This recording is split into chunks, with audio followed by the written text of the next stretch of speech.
Hello అండి, నమస్తే. ఈరోజు వీడియోలో బీరకాయ పచ్చడిని ఎలా చేసుకోవాలో చూపిస్తాను. ఈ బీరకాయ పచ్చడి అద్భుతంగా ఉంటుంది. ఒక్కసారి ట్రై చేయండి. బీరకాయ పచ్చడిని చాలా సింపుల్గా చేసుకోవచ్చు. ఎప్పుడు బీరకాయ కర్రీనే కాకుండా అప్పుడప్పుడు ఇలా బీరకాయతో పచ్చడి కూడా చేస్తూ ఉండండి. మరి బీరకాయ పచ్చడిని చూసే ముందు వీడియోకి ఒక చిన్న లైక్ ఇవ్వండి. మీరు లైక్ చేయడం వల్లే నా వీడియో చాలా మందికి అయితే వెళ్తుంది. ముందుగా గ్యాస్పై కడాయి పెట్టుకొని కడాయిలోకి కొంచెం ఆయిల్ వేసుకోవాలి. ఆయిల్ వేడైన తర్వాత ఉల్లిగడ్డ, టమోటో వేసుకుంటున్నాను. మీడియం సైజువి 2 ఉల్లిగడ్డలు, అలాగే పెద్ద టమోటోలు 3 వేసుకుంటున్నాను. ఇలా పెద్ద పెద్ద ముక్కలుగానే కట్ చేసి వేసుకోవాలి. ఆ తర్వాత ఆయిల్లో అంతా ఒకసారి బాగా కలిసేలాగా కలుపుకొని ఈ టమోటో ఉల్లిగడ్డ కాస్త మెత్తబడేంత దాకా మూత పెట్టుకొని మధ్య మధ్యలో కలుపుకుంటూ మగ్గించుకోవాలి. ఇప్పుడు మూత తీసి చూద్దాం. చూడండి, టమోటో ఉల్లిగడ్డ ఇలా కాస్త మెత్తబడింది కదా. ఇప్పుడు దీంట్లోకి పచ్చిమిరపకాయలు అయితే వేసుకుంటున్నాను. పచ్చడికి సరిపోయేంత పచ్చిమిరపకాయలు అయితే వేసుకుంటున్నాను.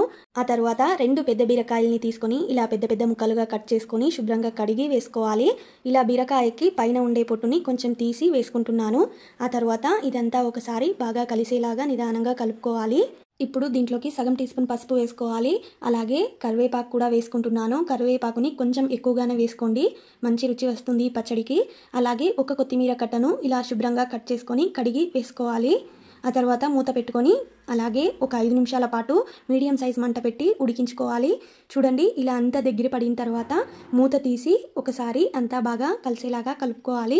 ఒక వెల్లుల్లి గడ్డని ఇలా పొట్టు తీయకుండా చివర్లోనే వేసుకోవాలి. ఇప్పుడంతా ఒకసారి కలుపుకొని మీడియం సైజ్ మంట పెట్టి దీంట్లో ఉన్న నీళ్ళంతా ఎగిరిపోయేంత దాకా మూత పెట్టుకొని మధ్య మధ్యలో కలుపుకుంటూ మగ్గించుకోవాలి. బీరకాయ పచ్చడి చేసే ముందు ఉప్పును స్టార్టింగ్లోనే వేయకూడదు. ఇలా బీరకాయలో ఉన్న నీళ్ళంతా ఎగిరిపోయి అంతా దగ్గర పడిన తర్వాతనే లాస్ట్లో ఉప్పు వేసుకోవాలి. అప్పుడైతేనే మనకు ఉప్పు ఎంత వేయాలో కరెక్ట్ కొలత అనేది తెలుస్తుంది. ఉప్పు వేసిన తర్వాత 2 నిమిషాల పాటు కలుపుకుంటూ మగ్గించుకొని కొంచెం చల్లారిన తర్వాత మిక్సీకి అయితే వేసుకోవాలి. చూడండి, పచ్చడి అయితే మిక్సీకి వేసాను. చాలా రుచిగా ఉంటుంది పచ్చడి. ఈ పచ్చడిని మెత్తగా కాకుండా ఇలా కచ్చా పచ్చాగానే వేసుకోవాలి. ఆ తర్వాత కడాయిలోకి ఆయిల్ వేసుకొని ఆయిల్ వేడైన తర్వాత ఆవాలు, జీలకర్ర వేసుకోవాలి. అలాగే ఒక వెల్లుల్లి గడ్డని ఇలా కచ్చాపచ్చా దంచి వేసుకోవాలి. ఖచ్చితంగా వెల్లుల్లిని తాలింపులో వేసుకోవాలి. ఈ వెల్లుల్లి వేయడం వల్ల మంచి రుచి వస్తుంది. ఆ తర్వాత ఈ పచ్చడిలోకి వేసి అంతా ఒకసారి బాగా కలుపుకోవాలి. అంతే, బీరకాయ పచ్చడి అయితే రెడీ అయిపోయింది. బీరకాయ పచ్చడి చాలా రుచిగా ఉంది. ఒక్కసారి ట్రై చేయండి. మరి ఇలాంటి ఇంకెన్నో మంచి వీడియోల కోసం ఇప్పుడే మన ఛానల్ని సబ్స్క్రైబ్ కూడా చేసేయండి. అలాగే వీడియోకి ఒక చిన్న లైక్ ఇవ్వడం మర్చిపోకండి.